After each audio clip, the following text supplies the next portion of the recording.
한국어 한여름 땡볕이 내리쬐는 2023년 국경 근처 기계화 보병부대 야전 위무대. 나는 위무병 한승우, 24살, 안경잡이 샌님이다. 오늘따라 유난히 덥고 습한 날씨에 불쾌지수는 하늘을 찌르고 환자들은 끊이지 않는다. 그 와중에 내 단짝 김민기, 이 녀석도 나와 같은 위무병인데 능글맞은 성격으로 분위기 메이커를 자처한다. 승우야, 오늘 저녁에 PX에서 냉동식품 파티 어떠냐? 내가 쏠게. 민기가 넉살 좋게 웃으며 말했지만 나는 시큰둥하게 대꾸했다. 됐어. 난 오늘 당직이라 못 가. 에이, 재미없게. 그럼 나 혼자 치킨, 만두, 피자 다 먹는다? 민기가 과장된 몸짓으로 침을 꿀꺽 삼키는 신용을 했다. 그 순간 익숙한 실루엣이 위무대 문을 열고 들어섰다. 이진호, 20살, 우리 부대의 골칫덩어리. 아이고, 배야? 배가 너무 아파요. 진호는 배를 움켜쥐고 끙끙 앓는 소리를 냈다. 누가 봐도 꾀병인 게 뻔했지만 우리는 어쩔 수 없이 진호를 진료실로 안내했다. 또 시작이네. 저 녀석, 저번에는 허리가 아프다더니 이번엔 배인가? 민기가 혀를 차며 중얼거렸다. 나도 고개를 절레절레 흔들었다.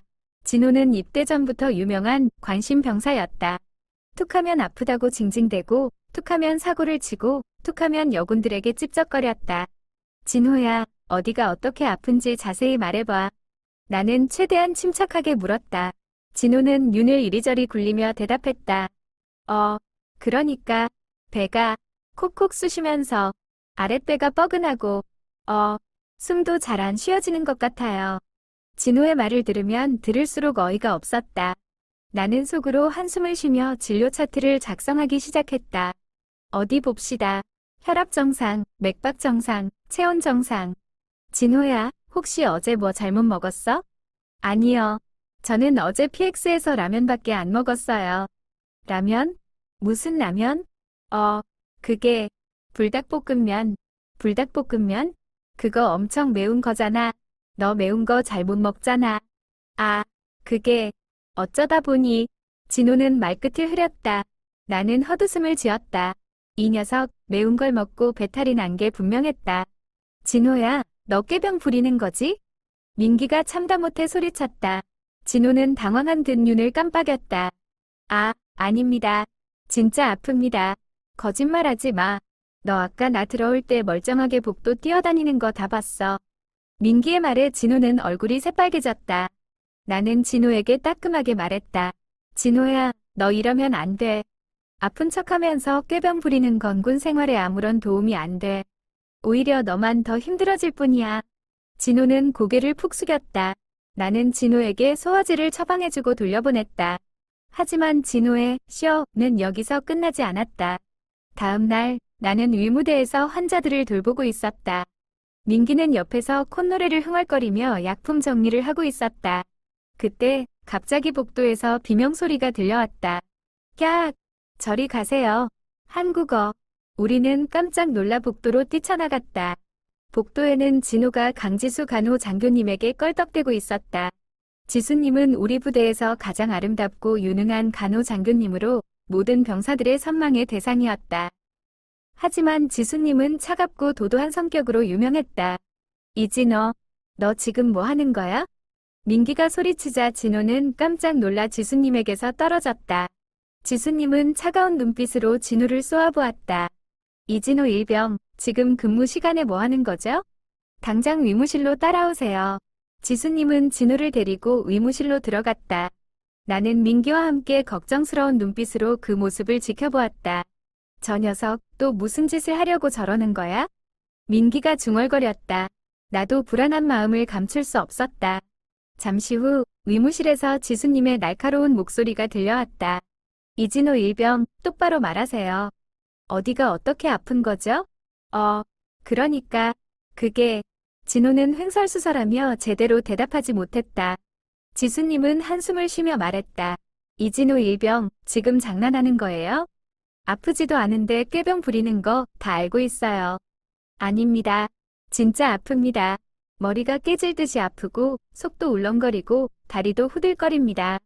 진호는 필사적으로 변명했다. 하지만 지수님은 냉정하게 말했다. 이진호 일병, 더 이상 거짓말하지 마세요. 이미 다 알고 왔으니까. 며칠 전부터 계속 꾀병 부리면서 위무실 들락거린 거 다 보고받았어요.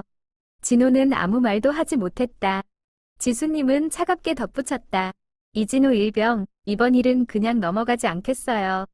정식으로 징계위원회에 회부할 겁니다. 지수님의 말에 진호는 얼굴이 새하얗게 질렸다. 징계위원회에 회부되면 영창에 갈 수도 있었다. 진호는 다급하게 말했다. 간호 장교님, 제발 한 번만 봐주십시오. 제가 잘못했습니다. 다시는 안 그러겠습니다. 늦었어요. 이미 여러 번 기회를 줬어요. 이진호 일병, 군 생활 그렇게 만만하게 보면 안 돼요. 지수님은 단호하게 말했다. 나는 그 모습을 보며 안타까운 마음과 통쾌한 마음이 동시에 들었다. 그날 오후, 진호는 위무대에서 짐을 싸서 부대로 돌아갔다. 민기는 내 옆구리를 쿡 찌르며 말했다. 봤냐? 쌤통이다. 지수님한테 껄떡대더니 꼴 좋게 됐네. 그러게 말이다. 근데 저 녀석 진짜 영창 가는 건 아니겠지? 글쎄, 지수님이 워낙 강단 있는 분이라 아마 쉽지 않을걸? 우리는 진호의 뒷모습을 보며 씁쓸한 미소를 지었다. 그날 밤 나는 당직 근무를 서면서 진호에 대한 생각을 떨쳐버릴 수 없었다. 다음 날 아침 위무대에 출근하자마자 민기가 호들갑스럽게 나를 맞이했다. 승우야, 큰일 났어. 이진호 그 자식 또 사고 쳤어. 무슨 사고? 어제 부대로 돌아가서 밤에 몰래 빠져나와 PX에서 술을 잔뜩 마셨대. 그러고는 생활관에서 난동을 부렸다는 거야. 뭐? 술을 마셨다고? 그것도 PX에서? 나는 믿을 수 없다는 표정을 지었다. 진호가 아무리 철이 없어도 그렇지 군대에서 술을 마시는 건 상상도 할 수 없는 일이었다. 게다가 더 가관인 건 난동을 부리다가 당직사관한테 걸렸다는 거야. 지금 완전 난리가 났어. 당직사관한테? 그럼 영창은 확정이겠네. 한국어. 영창은 기본이고 아마 전출까지 갈 수도 있을 거야. 저 정도면 거의 군 생활 포기 수준이지. 민기는 혀를 끌끌 찼다. 나는 한숨을 쉬며 고개를 저었다. 진호가 스스로 무덤을 판 꼴이었다. 그날 오후 우리 부대에는 한바탕 소동이 일었다. 박동철 상사님이 위무대에 들이닥친 것이다. 박 상사님은 우리 부대의 군기를 책임지는 무시무시한 분이었다. 한승우, 이진호 어딨어? 당장 데려와. 박 상사님은 불호령을 내렸다. 나는 깜짝 놀라 자리에서 벌떡 일어났다. 상사님, 이진호는 지금 위무대에 없습니다. 어제 부대로 복귀했습니다. 뭐? 부대로 복귀했다고? 그럼 왜 아직까지 나한테 보고가 안 들어온 거야? 그게 아마 당직사관이 아직 보고를 안 한 것 같습니다. 당직사관 그 자식 정신이 나갔구만. 좋아, 내가 직접 간다. 박 상사님은 씩씩거리며 위무대를 나섰다. 나는 민기와 함께 불안한 눈빛으로 그 모습을 지켜보았다. 저러다 진호 진짜 죽는 거 아니야? 민기가 걱정스럽게 말했다. 나도 같은 생각이었다. 박 상사님은 화가 나면 앞뒤 안 가리고 주먹부터 나가는 분이었다. 잠시 후 박 상사님이 진호를 끌고 의무대로 돌아왔다. 진호는 얼굴이 퉁퉁 붓고 온몸에 멍이 든 채였다. 한승우, 이 자식 상태 좀 봐봐. 박 상사님은 진호를 내 앞에 툭 던졌다. 나는 깜짝 놀라 진호의 상태를 살폈다. 진호야, 괜찮아? 어디 다친 데 없어? 진호는 아무 말도 하지 못하고 끙끙 앓기만 했다. 나는 진호의 몸을 꼼꼼히 살펴봤다. 다행히 뼈가 부러지거나 크게 다친 곳은 없었다. 상사님, 다행히 큰 부상은 없는 것 같습니다. 다만 타박상이 심해서 며칠 동안은 좀 아플 겁니다. 그래? 그럼 다행이고. 이 자식 정신 좀 차리라고 몇 대 쥐어박았더니 아주 꼴이 말이 아니구만. 박 상사님은 혀를 차며 말했다. 나는 진호에게 진통제를 주사하고 붕대를 감아주었다. 이진호, 정신 좀 차려. 너 이러다 진짜 큰일 나. 나는 진호를 똑바로 쳐다보며 말했다. 진호는 그제야 고개를 들고 나를 바라봤다. 진호의 눈에는 후회와 절망이 가득했다. 위무병님, 저 어떡하면 좋습니까? 진호는 울먹이며 말했다. 나는 한숨을 쉬며 진호의 어깨를 두드렸다. 지금 와서 후회하면 뭐해? 이미 늦었어. 네가 저지른 일에 대한 책임을 져야지. 정말 영창 가야 합니까? 아마도 징계위원회가 열릴 텐데 거기서 결정될 거야. 하지만 네가 저지른 일이 워낙 커서 영창은 피하기 어려울 것 같다. 진호는 다시 고개를 푹 숙였다. 나는 진호를 위로할 말이 떠오르지 않았다. 다음 날 진호는 징계위원회에 회부되었다. 결과는 예상대로였다. 진호는 영창 15일 처분을 받았다. 진호가 영창에 가 있는 동안 나는 민기와 함께 진호에 대한 이야기를 자주 나누었다. 진호 그 녀석 영창에서 정신 좀 차릴 수 있을까? 민기가 걱정스럽게 말했다. 글쎄, 쉽지 않을 거야. 워낙 철이 없는 녀석이라. 그래도 이번 기회에 좀 깨닫는 게 있어야 할 텐데. 그러게 말이다. 우리는 진호가 영창에서 돌아온 후 좀 더 나은 사람이 되기를 바랐다. 하지만 우리의 바람은 얼마 지나지 않아 산산조각이 났다. 진호는 영창에서 돌아온 후에도 여전히 정신을 차리지 못했다. 오히려 더 삐딱하게 굴었다. 툭하면 훈련에 불참하고 간부들에게 대들고 심지어는 탈영을 시도하기도 했다. 저 녀석 진짜 답이 없다. 저러다 진짜 큰일 나겠어. 민기는 혀를 끌끌 찼다. 나도 더 이상 진호에게 희망을 걸 수 없었다. 그러던 어느 날 진호는 또다시 사고를 치고 말았다. 이번에는 단순한 징계 수준을 넘어 군사재판에 회부될 수도 있는 심각한 사건이었다. 진호 그 녀석 이번에는 진짜 끝장이야. 아마 군 생활 내내 영창에서 썩게 될지도 몰라. 민기는 진저리를 쳤다. 나는 아무 말도 할 수 없었다. 진호의 미래는 암울해 보였다. 한국어. 나는 진호의 사건을 지켜보면서 군 생활의 어려움과 인간의 나약함에 대해 다시 한번 생각하게 되었다. 그리고 나 자신도 언제든지 진호처럼 될 수 있다는 경각심을 갖게 되었다. 2023년 가을 해병대 상륙훈련장. 나는 해병대원 최태준, 22살, 뼛속까지 군인 정신으로 무장한 사나이다. 오늘 우리는 해상 침투 훈련을 하는 날이다. 나는 훈련에 앞서 장비를 점검하고 있었다. 그런데 이게 웬일인가? 보트의 엔진이 고장 난 것이다. 정비관님, 보트 엔진이 고장 났습니다. 나는 당황하여 정비관에게 보고했다. 하지만 정비관은 대수롭지 않다는 듯 말했다. 별거 아니야. 그냥 대충 손봐서 써. 하지만 안전 문제가. 괜찮아, 괜찮아. 빨리 훈련 시작해야지. 시간 없어. 정비관은 내 말을 무시하고 훈련을 강행했다. 나는 불안한 마음을 안고 보트에 올랐다. 훈련은 시작되었고 우리는 거친 파도를 헤치며 앞으로 나아갔다. 그런데 갑자기 보트가 크게 흔들리더니 엔진이 꺼져버렸다. 으악! 나는 중심을 잃고 바다에 빠졌다. 차가운 바닷물이 온몸을 휘감았다. 나는 필사적으로 헤엄쳐 보트에 다시 오르려 했지만 쉽지 않았다. 그때 누군가 내 팔을 잡아당겼다. 오세훈, 내 동기였다.